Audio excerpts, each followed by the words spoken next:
It took a long time for people to understand there's a science of reading, and even though it's been around a long time, only recently people are looking to phonics and decoding. Why do you think it's taken so long for people to look to science for guidance in reading and particularly in math? I think there is something called a paradigm cartel.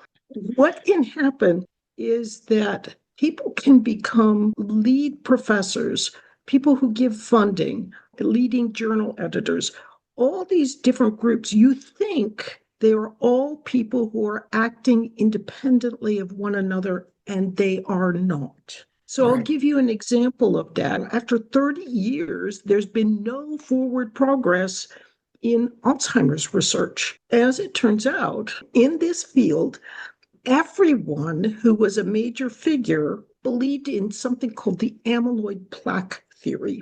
And if you didn't support this theory and use this theory as the basis for all your papers, your grant proposals, your everything, you couldn't get published or funding or anything. And there was a lock, there was like a paradigm cartel through the entire discipline.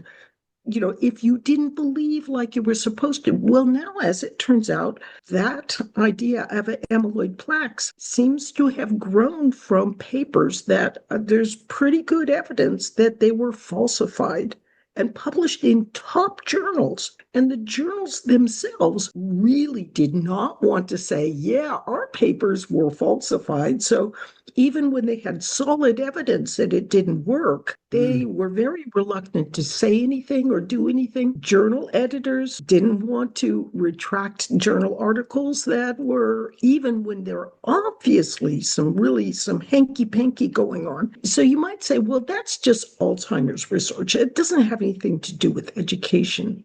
But actually, it does have something to do with education.